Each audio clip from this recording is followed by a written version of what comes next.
परमेश्वर के वचन के पढ़े और सुने जाने पर हम सभी को आशीष दे। बहुत सारी बातें यहाँ पर परमेश्वर के वचन में हम देखते हैं, जो परमेश्वर का वचन ना केवल पति के लिए बल्कि पत्नी के लिए भी कहता है। यहाँ पर जितने लोग इस जगह पर मौजूद हैं, या तो वो पति और पत्नी हो चुके हैं, और या तो वो पति और पत्नी होने जा रहे हैं, और या फिर आने वाले समय में वो दिन आ रहा है जब आप भी पति और पत्नी होंगे। हम सब के लिए आज परमेश्वर का ये वचन है, और परमेश्वर का वचन मैंने आपको बताया कि वो स्वयं प्रभु यीशु मसीह है, क्योंकि आदि में वचन था, वचन परमेश्वर के साथ था और वचन ही परमेश्वर था।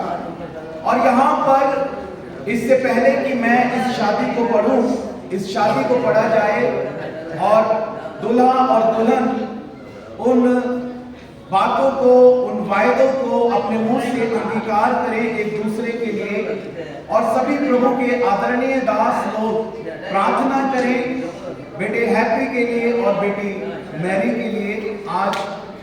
उससे पहले ये हम सब के लिए अनिवार्य हो जाता है कि हम इस बात को जाने मेरे भाइयों मेरी बहनों, कि जो बातें ये एक दूसरे से कहने जा रहे हैं और जो बातें एक पति और पत्नी के जीवन में होनी चाहिए, उसके बारे में परमेश्वर का वचन हमें क्या सिखाता है।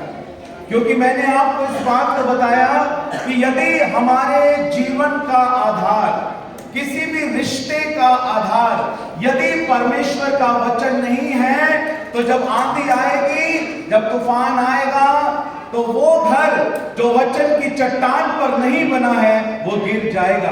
और ना ही मैं और ना ही यहाँ पर उपस्थित कोई भी जन अपने लिए और ना ही बेटे हैप्पी के लिए, बेटी मैरी के लिए चाहता है कि कभी भी उनके रिश्ते का घर गिरे। हम सब चाहते हैं कि वो रिश्ता चट्टान पर बने, चाहे कैसी आंधी क्यों ना आए, चाहे कैसे तूफान क्यों ना आए, वो आंधियां, वो तूफान कभी भी उस रिश्ते के घर को गिरा ना सके। आमीन। दोनों हाथों को उठाकर आमीन। क्या मेरे साथ अपने हाथों को उठा सकते हैं? दोनों हाथों को उठा सकते हैं। पीछे जितने भाई बहन मेरे साथ है, हम सब चाहते हैं कि ये रिश्ता वचन की चट्टान पर बने। हालेलुया।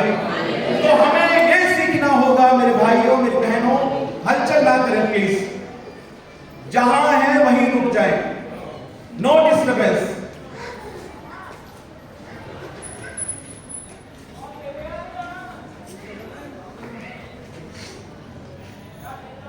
हम सब के लिए यदि आप परमेश्वर का आदर नहीं करेंगे, इस शादी का अर्थ ही क्या रह गया? इस शादी का कोई अर्थ नहीं यदि वचन का आदर नहीं है। वचन का आदर यीशु मसीह का आदर है, क्योंकि वचन ही परमेश्वर है। इसलिए मैं आपसे निवेदन करता हूं कि परमेश्वर के वचन को बहुत ध्यान से सुने। आज प्रभु का आत्मा हम सब से बात कर रहा है, और हम सब ये चाहते हैं कि ये रिश्ता ब्लेसेड हो, सुपर ब्लेसेड हो। हालेलुया, हालेलुया, यीशु मसीह की। तो जो वायदे ये दोनों एक दूसरे से करने जा रहे हैं, जो vows they are going to declare from their mouth, they will speak to each other. I am here to tell you what they are going to promise to each other. मैं यहां पर आपको ये बात बताना चाहता हूं कि वो दोनों एक दूसरे से क्या वायदे करने जा रहे हैं, क्या प्रॉमिस एक दूसरे से करने जा रहे हैं। आपकी शादी जब हुई थी तो आपने भी वायदे किए थे, और आपने भी कहा था हाँ मंजूर है, हाँ मंजूर है। लेकिन क्या मंजूर किया था और आज ये क्या एक दूसरे के लिए मंजूर करने जा रहे हैं, इस बात को हमें समझना है। शादी कोई मजाक नहीं है, शादी एक पवित्र पवित्र पवित्र ठहराया हुआ एक कार्य है परमेश्वर के द्वारा। शादी को, विवाह को बाइबल के अंदर सिर्फ सिर्फ विवाह नहीं कहा गया। मैं आपको बताना चाहता हूं, जब हम यीशु मसीह के लहू की बात करते हैं, उसको सिर्फ लहू नहीं कहा जाता, उसको पवित्र लहू कहा जाता है।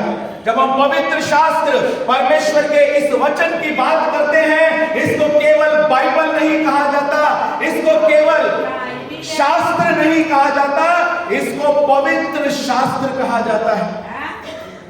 आत्मा जो हमारे अंदर है, उसको केवल आत्मा नहीं कहा जाता, उसको पवित्र आत्मा कहा जाता है। और इतना ही नहीं, जो विवाह बाइबल के अंदर है, उसको केवल विवाह नहीं, उसको पवित्र विवाह कहा जाता है। जोर से ताली बजाकर परमेश्वर की महिमा करेंगे, जोर से ताली बजाकर परमेश्वर की महिमा करेंगे। हालेलुया।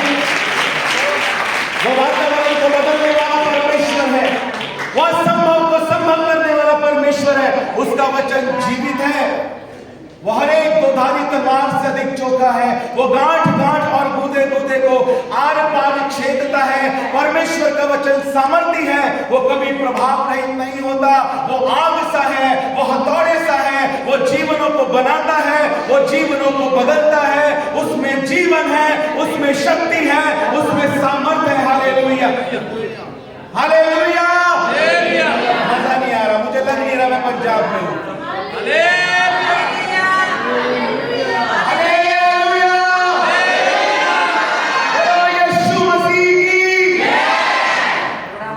मैं भी दूसरे पादरियों की तरह आ जाता, शांति से शादी पढ़ता और चला जाता, लेकिन ये मैं नहीं हूं, ये मेरा अभिषेक नहीं है। मैंने जो दुनिया के 150 देशों में प्रचार किया है, मैंने जो डॉक्टरेट किया है, या मैंने जो भी परमेश्वर की महिमा के लिए 2000 से ज्यादा गीतों को लिखा है, या मैंने मुर्दों को जीवित होते हुए अपनी आंखों के सामने देखा है, या मैंने परमेश्वर के बड़े बड़े कामों को इस जमाने में देखा है, मैं भी अपनी सरकारी नौकरी को रिजाइन देकर यीशु मसीह की सेवा कर रहा हूं। मुझे पता है मेरा परमेश्वर जीवित है, वो सामर्थी है। हालेलुया, उसके वचन में सामर्थ्य है। हालेलुया। हमारे अंदर कोई औपचारिकता नहीं होनी चाहिए, जो होना चाहिए वो वचन के अनुसार होना चाहिए। हालेलुया। और मैं इन दोनों बच्चों के लिए भी यही चाहता हूं। मैं ये शादी पढ़ने से पहले ये माहौल क्यों बना रहा, माहौल बन गया, ये क्यों बन गया? आप जैसे थे 5 मिनट पहले वैसे आप नहीं हो, क्योंकि अभिषेक ने आपको बदल दिया है, क्योंकि अभिषेक आपके जीवन को बदल रहा है। हालेलुया। मैं आपको बता रहा हूं, शादी केवल लड़का और लड़की या दो व्यक्ति के बीच की बात नहीं है, ये दो लोगों का केवल मिलन नहीं है, ये मिलन दो परिवारों का है, ये मिलन यीशु मसीह का और उसकी दुल्हन का है। Hallelujah, hallelujah. परमेश्वर का हम धन्यवाद करते हैं। और देखिए और सुनिए और समझिए, they both accepted to each other as they are going to accept, not yet accepted, but they are going to accept. The lawful wedded wife and husband, और किसके सामने? परमेश्वर के सामने, परमेश्वर के लोगों के सामने, परमेश्वर के आदरणीय दासों के सामने वो एक दूसरे को अपने पति और पत्नी के रूप में एक्सेप्ट करने जा रहे हैं, स्वीकार करने जा रहे हैं। और मैं बताना चाहता हूं कि जब आप दोनों मेरी तरफ देखें, जब आप दोनों एक दूसरे को यस कहने जा रहे हैं, इसका मतलब है कि आप बाकियों को नो भी कह रहे हैं। एक को यस कहने का मतलब है बाकी को नो कहना। जब मेरी शादी हुई और मुझसे पूछा गया कि क्या आप इनको अपनी पत्नी के रूप में एक्सेप्ट करते हो, तो मैंने भी बोला जी हाँ। तो जब मैंने उनको हाँ बोला अपनी पत्नी को, तो बाकी सब औरतों को अपनी पत्नी होने के लिए मैंने ना भी बोला है। हम हाँ तो याद रखते हैं लेकिन ना भूल जाते हैं। हालेलुया। अगर हम एक को हाँ बोल रहे हैं, हमारे जीवन में वफादारी होनी चाहिए, विश्वास योग्यता होनी चाहिए। रिश्ते क्यों टूटते हैं? इसी कारण से, और वचन के अंदर भी यीशु मसीह ने कहा, यदि तेरा पति या तेरी पत्नी व्यभिचार में पाई जाती है तो तू उसे त्याग पत्र दे सकता है। इसके अलावा और कोई कारण नहीं कि तू अपनी पत्नी को या अपने पति को त्याग पत्र यानी डाइवोर्स दे। व्यभिचार से बचना है तो आपको वचन को फॉलो करना है, अपनी पत्नी से अपने देह के समान प्रेम रखना है। और कई बार हम बात करते हैं कि पत्नी पति के अधीन है, ये वचन कहता है, लेकिन इस बात को वचन सिखाता है कि जैसे पति के अधीन पत्नी है वैसे पति को भी परमेश्वर के अधीन होना है। और पता है मैरिजेस में मैं आप ज्यादा समय नहीं लूंगा क्योंकि समय पहले ही बहुत अधिक हो गया है, लेट परिवारों की तरफ से होता है लेकिन पास्टर का समय कम हो जाता है। लेकिन मैं आपको बताना चाहता हूं कि अगर आपको अपने रिश्ते को बनाना है, अगर आपको अपने रिश्ते को बनाना है, मेरे बेटे मेरी बेटी, केवल एक वचन पर कभी भी निर्णय मत लेना। केवल ये मत कहना, देखो लड़ाई कहां होती है, जो मेरे साथ है हाथ हिलाओ, मेरे साथ हो, वेरी गुड, इधर वाले। लड़ाई कहां होती है? लड़ाई वहां होती है जहां पति कहता है पत्नी से, लिखा है कि पत्नी पति के अधीन रहे। यही शैतान ने किया लूका 4 अध्याय में और मत्ती 4 अध्याय में। वो यीशु मसीह के पास आया और कहा, लिखा है, तू अपने आप को यहां से गिरा दे, क्योंकि लिखा है कि स्वर्गदूत तुझे हाथों हाथ उठा लेंगे, ऐसा ना हो कि तेरे पांव में पत्थर से ठेस लगे। लेकिन यीशु मसीह ने क्या किया? यीशु मसीह ने कहा, ना केवल ये लिखा है बल्कि ये भी लिखा है कि तू कभी अपने परमेश्वर की परीक्षा ना करना। हमें एक बात को कभी याद ना रखे कि ये लिखा है कि पत्नी पति के अधीन रहे, लेकिन यह भी लिखा है कि तब जब पति परमेश्वर के अधीन रहे। हालेलुया। पत्नी जो है वो पैर की जूती नहीं बल्कि सिर का ताज है, और एक राजा की कीमत तभी होती है जब उसके सिर पर ताज होता है। जोर से ताली बजाकर परमेश्वर की महिमा करें। Hallelujah. Husband is the head and wife is the crown of the head. आपको पता है जब हव्वा को परमेश्वर ने बनाया तो आदम से पूछकर नहीं बनाया। हालेलुया। आदम से पूछकर नहीं बनाया। परमेश्वर ने कहा, मैं इसके लिए ऐसा सहायक बनाऊंगा जो इससे मेल खाए। और हम सब की ये प्रार्थना है कि ये दोनों हमेशा एक दूसरे की सहायता करें। Hallelujah, hallelujah. ये दोनों किस प्रकार से हैं? जिस प्रकार दो हाथ होते हैं, जिस प्रकार दो पैर होते हैं, जिस प्रकार दो आंखें होती हैं, जिस प्रकार दो कान होते हैं, इस प्रकार इनको एक दूसरे के साथ मिलकर वचन की अधीनता में होकर एक दूसरे की सहायता करते हुए अपने जीवन में आगे बढ़ना है। हालेलुया। वचन बताता है, जब हम पढ़ते हैं मत्ती रचित सुसमाचार के 22 अध्याय के 37 पद में, जब एक व्यवस्थापक उठा और यीशु मसीह से कहा कि गुरु सबसे बड़ी और मुख्य आज्ञा कौन सी है, तो यीशु मसीह ने उसे जवाब दिया कि तू अपने परमेश्वर, अपने प्रभु से अपने सारे प्राण, अपनी सारी बुद्धि और अपनी सारी ताकत के साथ प्रेम रखना, और इसी के समान ये आज्ञा भी है कि तू अपने पड़ोसी से अपने समान प्रेम रखना। एक हस्बैंड का पहला पड़ोसी उसकी वाइफ है, और एक वाइफ का पहला नेबर, पहला पड़ोसी उसका हस्बैंड है। उन दोनों को एक दूसरे से प्रेम करना है। आमीन, hallelujah. As Christ loved the church, as the church submitted to Christ,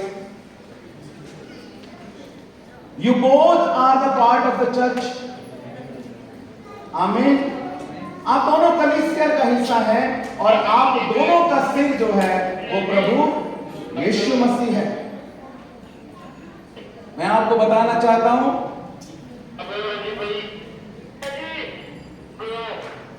around at 10 places in the Bible there are instructions are given for the husband, but around 20 places in the Bible the instructions are given for the wives. अगर 22 versus husband के बारे में है तो 52 versus जो है वो wives के बारे में भी वचन के अंदर जो है वो लिखी हुई है। और जो ये बातें मैंने बहुत संक्षिप्त में आपको समझाई हैं कि हमारे हर निर्णय का आधार बेटे हैप्पी और बेटी मैरी के जीवन का आधार परमेश्वर का वचन होना चाहिए। अगर परमेश्वर का वचन कहता है कि हमें ऐसा करना है तो हमें वैसा करना है। अगर परमेश्वर का वचन हमारे जीवन का आधार होगा तो वो रिश्ता, मैंने कहा ना, वो चट्टान पर बना होगा, तो चाहे कितनी आंधी आए और मेघ बरसे वो चट्टान को हिला नहीं पाएंगी। आमीन। और उसके बाद जब हम शादी पढ़ने के लिए जा रहे हैं, सभी आदरणीय दास लोग मिलकर दोनों के लिए प्रार्थना करेंगे, आपके साथ मिलकर प्रार्थना करेंगे और अंगूठियां जो हैं वो एक दूसरे को पहनाई जाएंगी। अंगूठी जो है, मैं आपको बताना चाहता हूं, ना केवल ये वायदे जो वो एक दूसरे से करेंगे, बल्कि जो अंगूठियां एक दूसरे को पहनाएंगे, अंगूठी किस बात को दर्शाती है? क्या कोई मुझे बता सकता है? हाँ, अंगूठी किस बात को दर्शाती है? अंगूठी जो है वो जी अधिकार को दर्शाती है, अथॉरिटी को दर्शाती है। जब उड़ाऊ पुत्र लूका 15 अध्याय में हम देखते हैं, वो पिता के पास वापस आया, जब पिता ने उसे गले लगाया तो क्या किया? उसके हाथ में क्या पहनाई? अंगूठी, और कहा तू मेरा पुत्र है। जब एक दूसरे को अंगूठी पहनाई जाती है तो अंगूठी जो है वो अधिकार का प्रतीक है। और जब हम अपने मुंह से एक दूसरे को बोलकर अपने पति के रूप में, पत्नी के रूप में, जीवन साथी के रूप में एक्सेप्ट कर रहे हैं, तो ये परमेश्वर की पवित्र उपस्थिति में है। ये एक पवित्र विवाह है जहां परमेश्वर के पवित्र स्वर्गदूत इस जगह पर मौजूद हैं और यीशु मसीह का पवित्र आत्मा यहां पर कार्य कर रहा है। Hallelujah, hallelujah. इसलिए क्या करना है, मैं आखिरी बात को एक लाइन आपको बताना चाहता हूं कि आदमी को क्या चाहिए। सुनेंगे ध्यान से।